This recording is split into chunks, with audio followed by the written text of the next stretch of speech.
So we continue. Sorry, we continue reading from Sri Caitanya Caritamrita. We are on chapter 3, Adi-Lila text. Well, we are already covered a little more than this, but I wanted to read this text again, which we read yesterday. Sri Krishna, who's very affectionate towards his devotees, sells himself to a devotee who offers him merely a tulsi leaf and a palmful of water. So Jaya Jaya Sri Chaitanya Jaya Nityananda Jaya Advaita Chandra Jaya Gaura Bhakta Vrinda Jaya Jaya Sri Chaitanya Jaya Nityananda Jaya Advaita Chandra Jaya Gaura Bhakta Vrinda Jaya Jaya Sri Chaitanya Jaya Nityananda Jaya Advaita Chandra Jaya Gaura Bhakta Vrinda. So Sri Krishna, who is very affectionate towards his devotees, sells himself to a devotee who offers him merely a tulsi leaf and a palmful of water. So then I can think, oh, it's so easy to purchase Krishna. I'll just offer him tulsi leaf and I'll give him some water and he'll sell himself to me. So he'll become my slave. Then I can tell him whatever to do. Then I can become Krishna. I can become God myself. What do you think about that? Any questions, comments? I would like to hear your thoughts on this. And this also your intention behind, isn't it? Yes, thank you. It's not like, okay, anybody keeps it without any, true intention or with a true heart. If you are very selfish and you are doing it for a, purpose to get something, that even he'll understand, no? Yes, thank you so much. Yeah, because we can get carried away. Okay, yes, I'm a devotee. I can just give him water and tulsi, and then he'll become my servant. I will go to Golok and I'll tell him, you do this for me and do that for me. But if you have a selfish motive behind, then you are not a devotee. Exactly. Thank you so much. Thank you. Hare Krishna. Yeah, this is like on a pure devotee level, Yeah, like if you're a devotee, I mean, you should have those qualities of a devotee, no? Yeah. That, like, राह चलता भी बोलेगा मैं भी devotee हूँ, लेकिन तुमने किया क्या है उसके लिए? Which but then, but what happens is, but I'm a practicing devotee, I'm chanting, I'm hearing, I'm following the 4 regulative principles. Then you're doing all these things, then you shouldn't have that that ghaman, no, that arrogance, that I am a devotee. Yeah. That the minute you have the you or that ego, that false ego in you, then you're not a devotee. Then you're a normal person who's very attracted to this material and who wants name and fame, as we were talking, as you were saying earlier. Exactly. Thank you so much. Thank you. Because I wanted to point out this because yesterday we were saying, yes, imagine this is Krishna's loving heart. He's so kind and so loving. But then we might try to say, oh, he's so loving, let me take advantage of him. But he's not stupid. Yeah. Thank you so much, Payal. He will do. I mean, if you have a true intention, भले 1 minute की सच्चाई भी होएगी तो वो करेगा, लेकिन वो सच्चाई होनी तो चाहिए ना आप में पहले तो. Yes. Thank you. Thank you so much. Hare Krishna. Thank you. So we read all this. We read this. I just wanted to bring that out, so that again we don't go artificially, because it's really troublesome. Okay, so this one. Tvam bhakti yoga paribhavita hrit saroja ase shutte kshita patho nanu natha pumsam yad yadiyat urugaya vibhavayanti tad vapu pranayase sad anugrahaya. Oh my Lord, you always dwell in the vision and hearing of your pure devotees. You also live in their lotus-like hearts, which are purified by devotional service. Oh my Lord, who are glorified by exalted prayers, you show special favor to your devotees by manifesting yourself in the eternal forms in which they welcome you. So this is This text is from Srimad Bhagavatam 3, 9, 11. It's a prayer by Lord Brahma to the Supreme Personality of Godhead Krishna for his blessings in the work of creation. Knowledge of the Supreme Personality of Godhead can be understood from the descriptions of the Vedic scriptures. For example, the Brahma Samhita 5.29 describes that in the abode of Lord Krishna, which is made of Chintamani, touchstone, the Lord, acting as a cowherd boy, is served by hundreds and thousands of goddesses of fortune. Mayavadis think that the devotees have imagined the form of Krishna, but the authentic Vedic scriptures have actually described Krishna and his various transcendental forms. So this, we read the section of Srimad Bhagavatam where Lord Brahma is praying to Krishna to bless him so that he can do the secondary creation. The secondary creation is called Visarga. In Sanskrit, it's called Visarga. So Brahmaji knows that he is not the creator. He understands that the creator is the Supreme Lord, and he's been given the duty to do the secondary creation, means to give the shape and forms to us, living entities, to give us these material bodies in different species, and to create the systems, all the systems are made by Krishna. How long an atom is going to take to travel from one place to another, that systems are made by Krishna. But how to, implement the systems, that is Brahmaji's task. So knowledge of the Supreme Personality of Godhead can be understood from the descriptions of the Vedic scriptures. Now, I say, I want to know God. And so I go and speak to someone who does not who does not read the Vedic scriptures himself. So what will my understanding of God, what will I learn from him? He might just tell me what he thinks God is, but not who God truly is. And like that, I might go to so many different people because someone is my good friend, somebody's famous, somebody is supposed to be spiritual, he's talking so much. So, but we have to understand, if we actually want to know the Supreme Personality of Godhead, we have to understand him from somebody who's speaking from the Vedic scriptures, not mental speculation. And the essence of all Vedas is to understand Krishna as the Supreme Lord. That's the essence. For example, Brahma Samhita 5.29 describes that the abode of Lord Krishna, which is made of Chintamani, touchstone, the Lord, acting as a cowherd boy, is served by hundreds and thousands of goddesses of fortune. So Brahma Samhita are the beautiful prayers by Brahmaji, which he sings after he sees Krishna, after Krishna gives him the knowledge of the Bhagavatam. Then Brahmaji's gotten this knowledge, he's able to see Krishna, he's able to see Golok Vrindavan. He's actually able to see Golok Vrindavan. Where is Golok Vrindavan? It's in the spiritual world. It's the highest planet in the spiritual world. So Brahmaji is actually able to see the spiritual world. Now, many people think that the spiritual world there is nothing there. It's just light. But that's not true.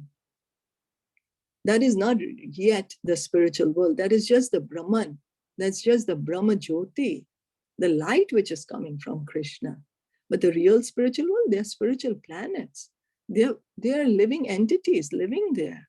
And each of them have a spiritual body, a spiritual form. And so then Brahmaji is describing that the Golok Vrindavan, what is it made up of? It's made of Chintamani. It's made of Chintamani, the touchstone. And what is Krishna doing there? He's a cowherd boy.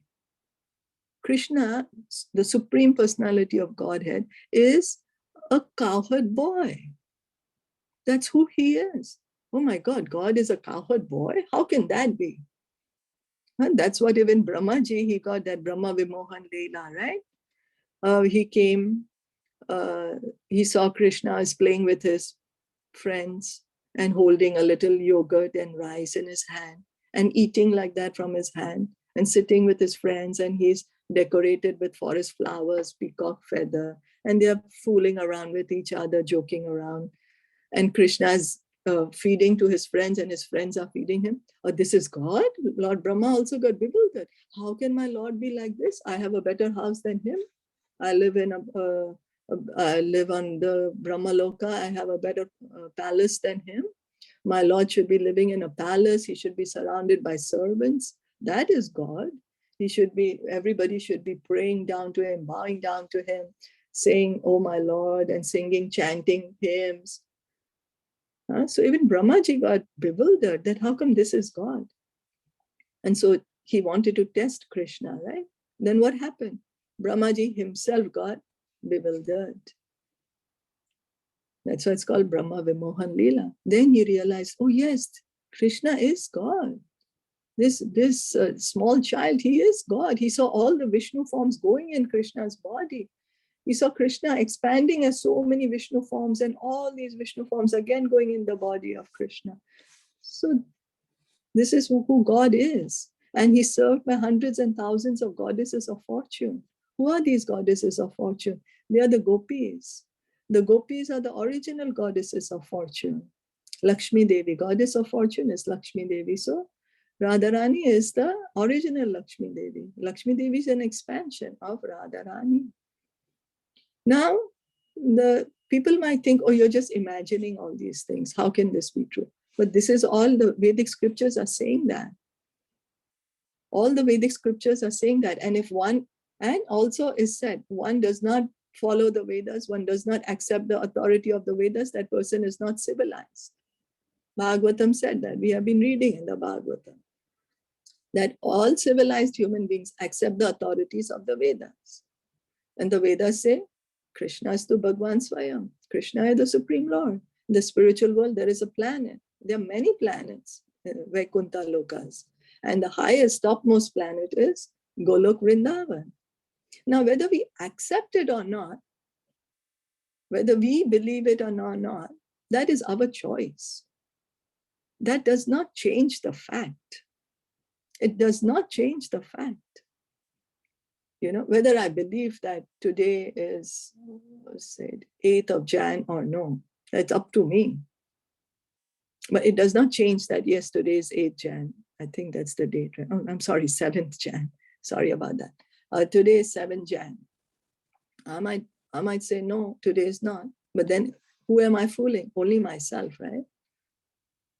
So it just depends whether we want to continue to be fooled, or we want to say, oh, let me wake up now. You know, I've been fooling myself for so long. Let me wake up and actually try to understand the Supreme Lord. Any questions or comments?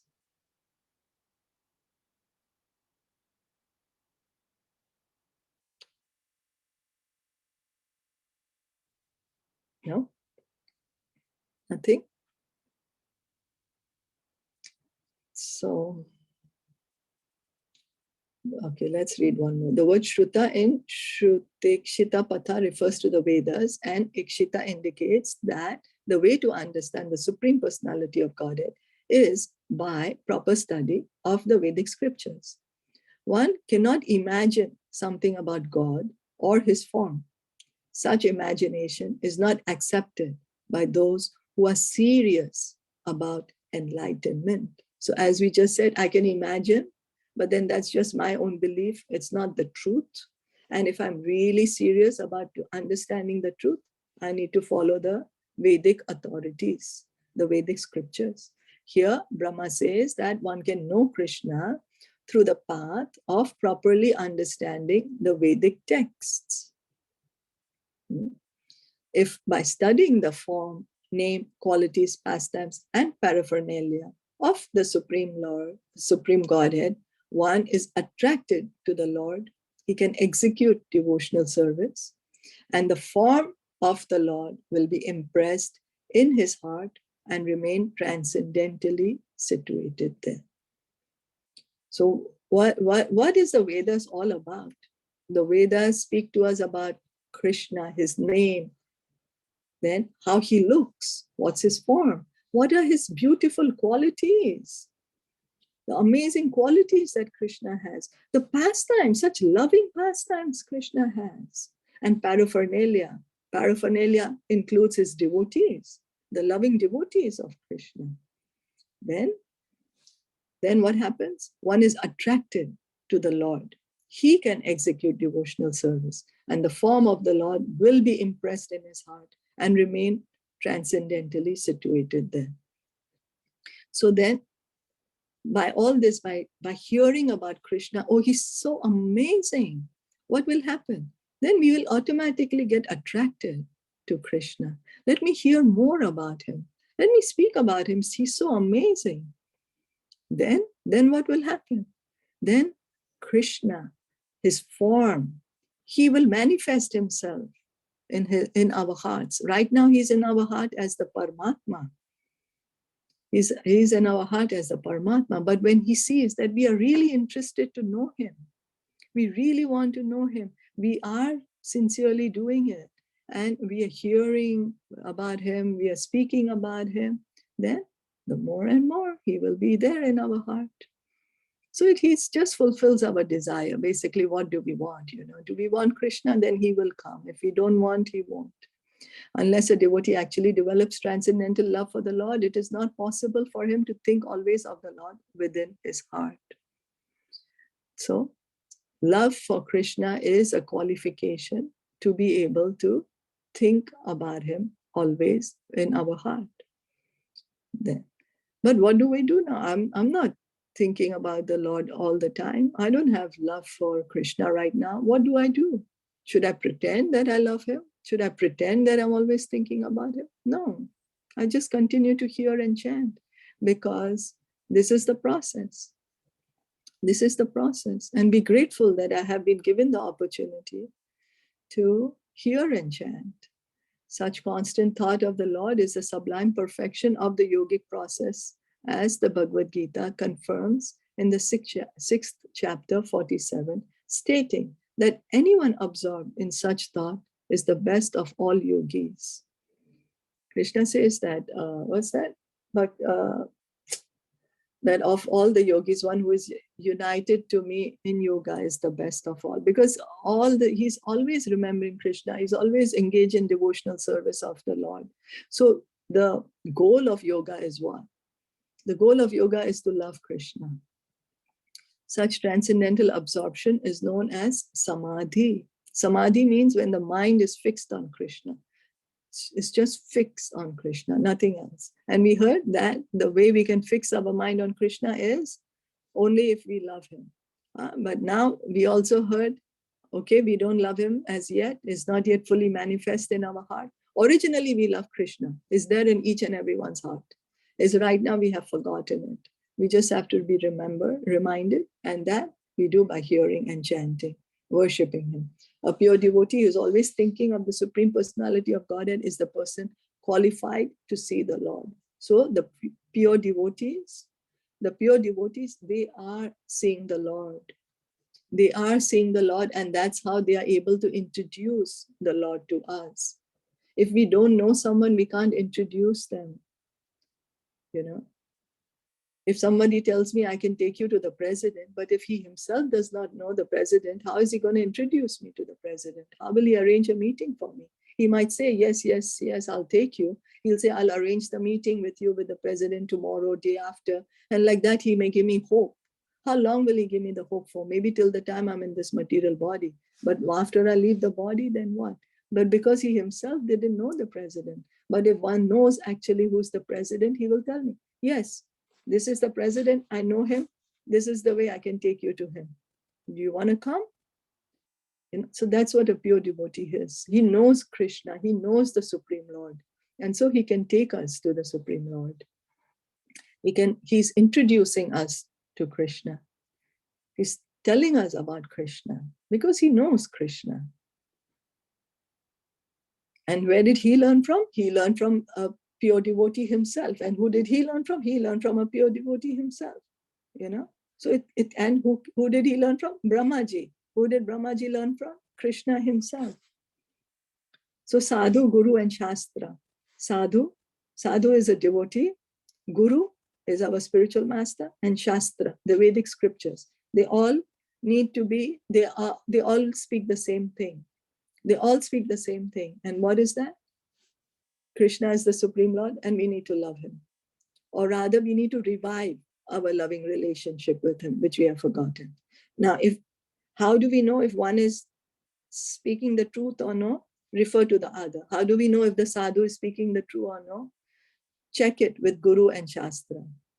How do we know if the Guru is speaking or no? Check it with Sadhu and Shastra. And Shastra is perfect because it's spoken by Krishna. The revealed scriptures. And the revealed scriptures, not somebody who's saying that I wrote something and this has become Shastra. Not that. So we'll stop here for today. If there are any questions or comments, please do. I hope this was okay. So Caitanya Caritamrita ki jai, Srila Prabhupada ki jai, Gaur Premanande, Hari Bol, Hare Krishna.